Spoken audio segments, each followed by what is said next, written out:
The candles on the mantel had been burning for hours, and the whole house smelled like pine and something expensive my mother only sprayed when she wanted people to think things were fine. I stood in the doorway of the living room for a moment before anyone noticed me. My brother was laughing with his fiancée near the fireplace, her diamond ring catching the light every time she gestured. My father was pouring bourbon into crystal glasses he only brought out for occasions that mattered to him. My sister was already watching me from across the room, her expression arranged into something that looked like a smile but wasn't. I had driven 4 hours from Dallas to be here. The party was for my brother's engagement. He had proposed to his girlfriend the weekend before, and my mother had wasted no time turning it into a reason to gather the family. I was happy for him, genuinely. He was the one person in that house I didn't walk on eggshells around. I had bought them a gift, made a reservation at their favorite restaurant for the following week, and answered every text my mother sent about the party's dress code and parking situation. I had done everything right.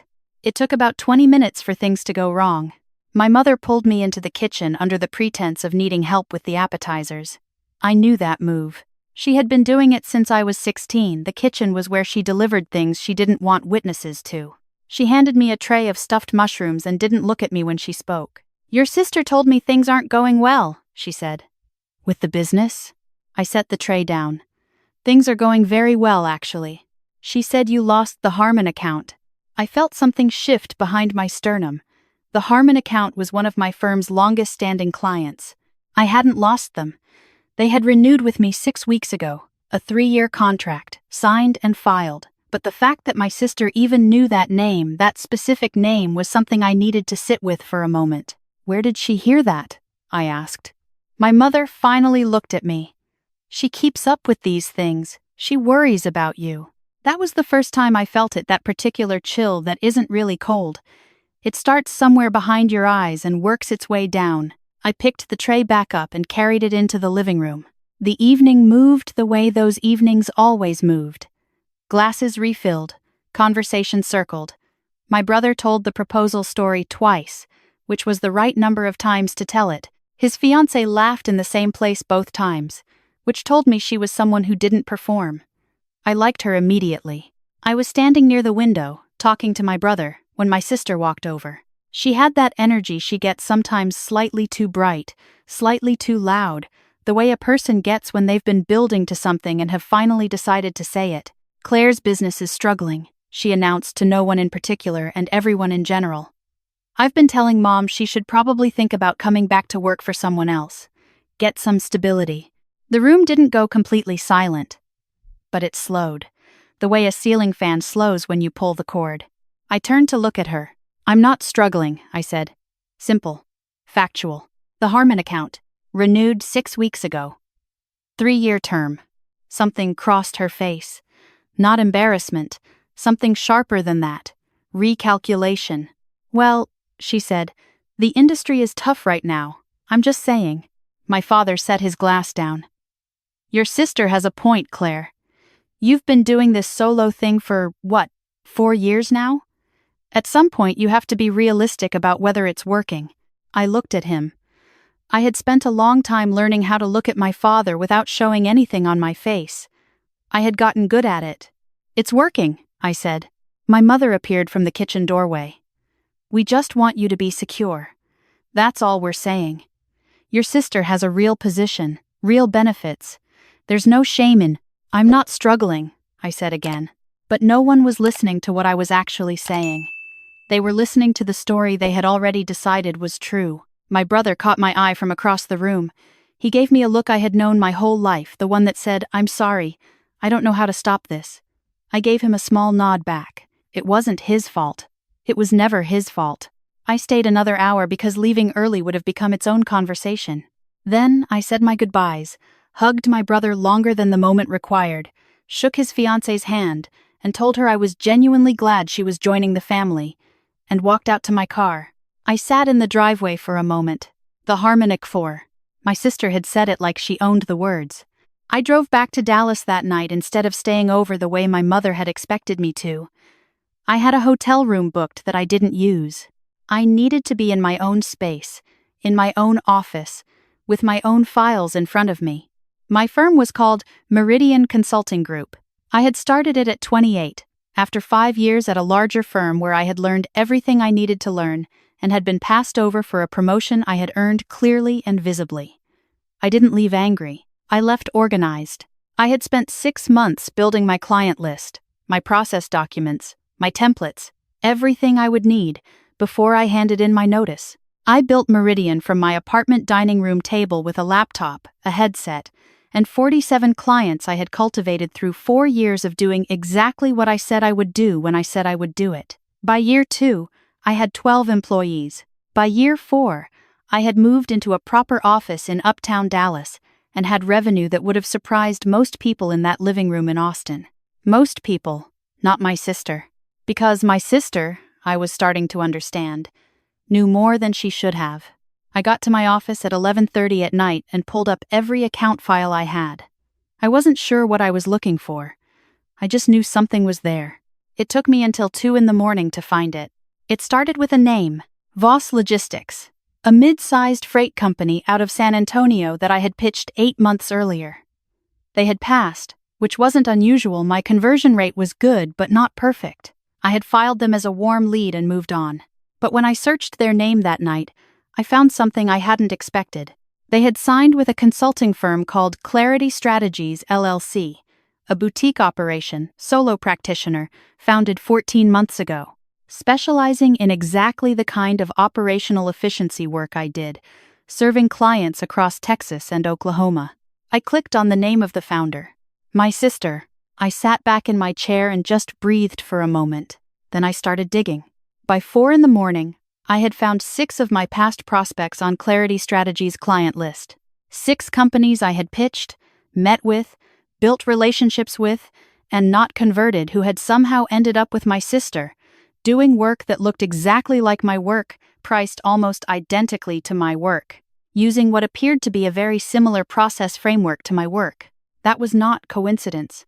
You don't accidentally replicate someone else's proprietary framework. You don't accidentally land the same 6 companies your sister pitched. I made a list. I opened a new document and wrote down every name, every date, every detail I could find. Then, I called my attorney. I know it was 4 in the morning. I left a voicemail that was calm and specific because I had learned that calm and specific gets faster responses than emotional and vague. He called me back at 7:45. "Tell me what you have," he said. I told him. There was a pause. "Do you have your original pitch decks?" he asked. "The ones you sent to the prospects?" "Yes. Everything is logged in my CRM with timestamps. Process documentation? Your methodology framework?" "Registered. I filed it 2 years ago." Another pause. I could hear him thinking. "Claire," he said, "if what you're describing is accurate, what your sister has done is not a gray area." The following week was one of the most focused weeks of my professional life. My attorney contacted a forensic technology firm that specializes in IP theft cases. I pulled every email, every pitch document, every internal process file I had ever shared with anyone, and I went through them line by line looking for the moment the leak started. I found it in a place I hadn't expected. 18 months ago, my sister had asked to shadow me for a week. She'd said she was considering a career change and wanted to understand what I actually did. I'd been flattered, honestly. We weren't close, but she was my sister, and the idea that she respected what I had built was something I had wanted to be true. I had let her sit in on client calls. I had shown her my process documentation. I had walked her through my CRM system. 3 months later, she had founded Clarity Strategies, LLC. She hadn't even changed the names of the process stages. I had called mine the Meridian Method, a 5-phase approach to operational efficiency that I had developed and refined over 4 years. She had called hers the Clarity Approach and had reproduced 5 phases that were structurally identical to mine, with different words layered on top like paint over a wall you didn't bother to sand first. My attorney filed a preliminary injunction on a Thursday. I didn't call my sister. I didn't call my parents. I let the legal process do what the legal process is designed to do. The injunction required Clarity Strategies to cease using any proprietary methodology derived from Meridian Consulting Group's documented intellectual property, pending a full hearing. It also required the preservation of all business records, communications, and documents. On Friday morning, my sister called me 7 times between 8 and 9 a.m. I answered on the 8th call. She was not the version of herself from the engagement party. She was not bright and loud and confident. She was something smaller, and the smallness scared her, and the fear made her loud in a different way. "You're going to destroy my business," she said. "I'm going to protect mine," I said. "I didn't steal anything from you. You reproduced my methodology documentation almost verbatim. I have the timestamps. I have the registration. I have the CRM records showing every prospect you approached after your week in my office." Silence. "We're sisters," she said finally. Her voice had changed again. Softer, the kind of soft that is a technique. "Yes," I said, "we are. How can you do this to family?" I had thought about how I would answer that question if she asked it. I had turned it over for days, looking at it from different angles. "I didn't do anything to family," I said. "I built something. You took from it without asking. Those are 2 separate events, and I'm not responsible for the second one." She hung up. My mother called that afternoon. Then, my father. I let both of them go to voicemail, not because I was being dramatic, but because I needed to talk to my attorney before I talked to anyone in my family, and he had specifically asked me to limit direct communication about the case. The voicemails were variations on a theme. My mother's was grief-shaped. My father's was anger-shaped. Both of them landed in the same place. I was tearing the family apart over business. I was being vindictive. I needed to think about what mattered. I had thought about it. I had been thinking about it for days. What mattered was that I had spent 4 years building something real, and someone I trusted had walked into it and helped herself to the pieces she found useful. What mattered was that 6 companies who should have been my clients were paying my sister for work she had learned how to do in my office, using a framework she hadn't developed. What mattered was that she had sat in my parents' living room and told everyone my business was failing while she was running it. That last part I won't pretend it didn't stay with me. My brother called on Sunday evening. His was a different kind of call. "I'm not calling to take sides," he said. "I just want to understand what happened," I told him. All of it. The clarity strategies discovery, the methodology, the timeline, the injunction. I didn't editorialize. I just walked him through what I had found and what I had done about it. He was quiet for a long time after. "She told Mom and Dad your business was tanking," he said. "I know. While she was running a business built on yours." "Yes." Another silence. "I'm sorry," he said. "I didn't know." "I know you didn't." The hearing took place 6 weeks later. I won't walk through every procedural detail because most of it is not interesting.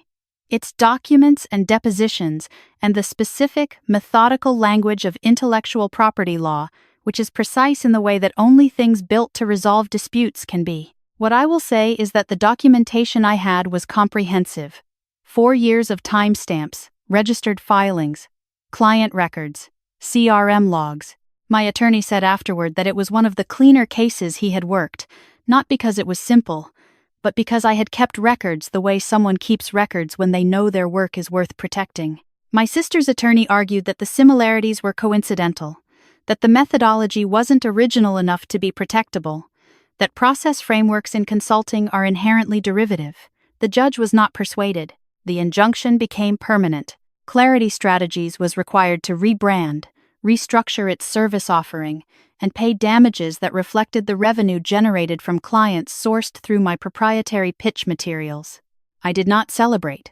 I went back to my office, sat at my desk, and looked at my calendar for the following week. I had 4 client meetings, a proposal due Thursday, and a hiring interview for a new senior analyst position I had been meaning to fill for 2 months.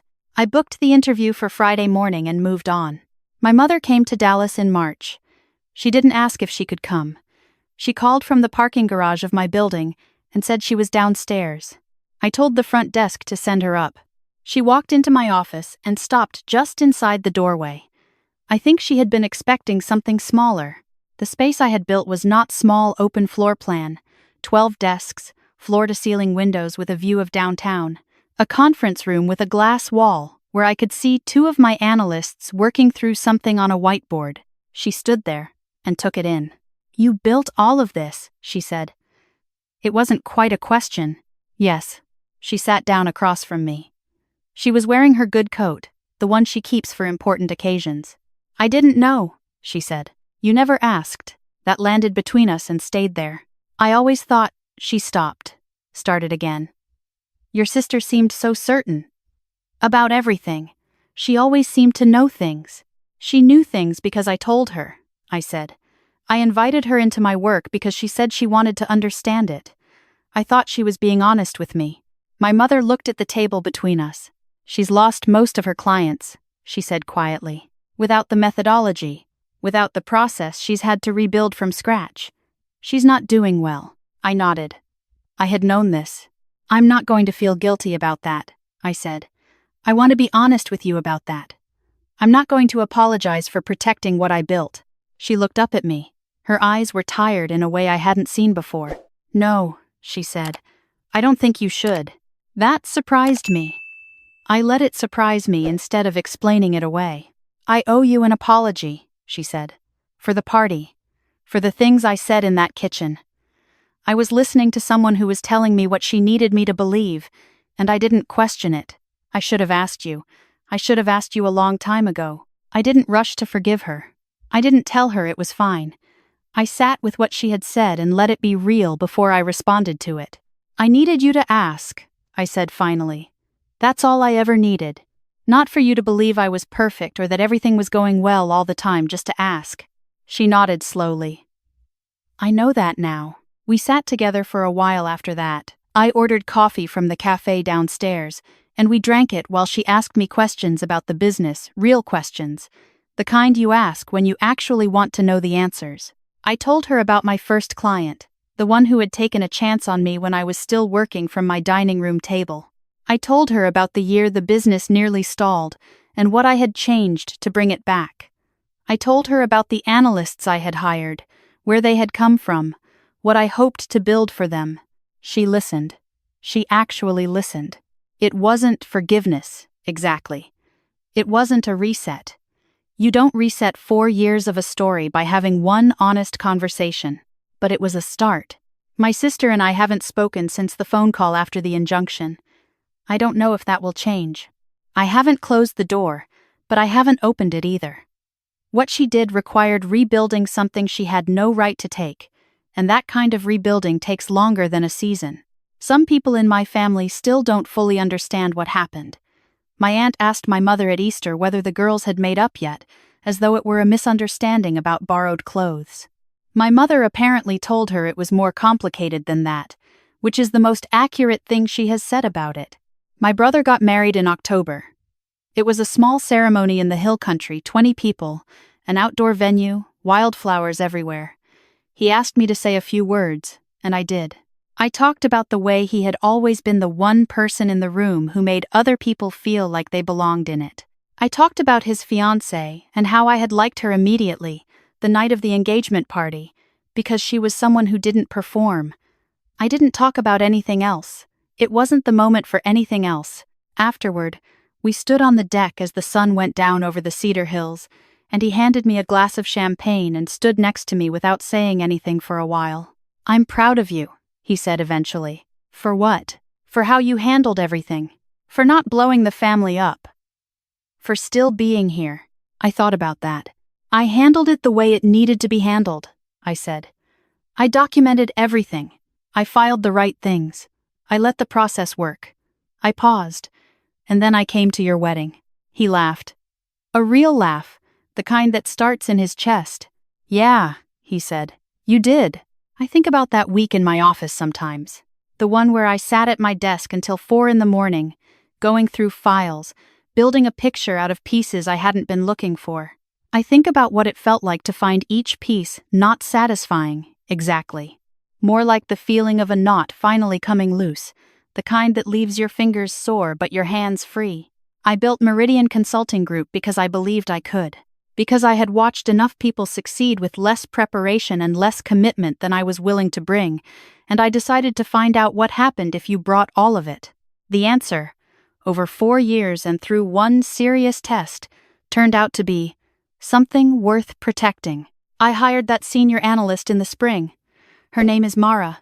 She came from a larger firm, had 3 competing offers, and chose Meridian because she told me during the interview it was the only place that asked her what she wanted to build, not just what she was capable of doing.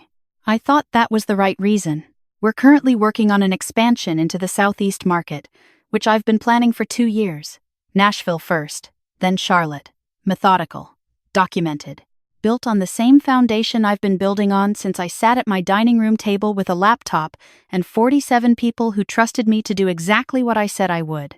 Some mornings I drive to the office early, before the analysts come in, and I make coffee in the kitchen and sit at my desk and look out at the downtown skyline while the city wakes up. I'm not angry anymore. I don't think I was ever really angry. Anger isn't the right word for what I felt. It was closer to clarity. A very sharp, very specific clarity about what had happened and what it required of me. I acted on it. And then I kept going. That's the whole story.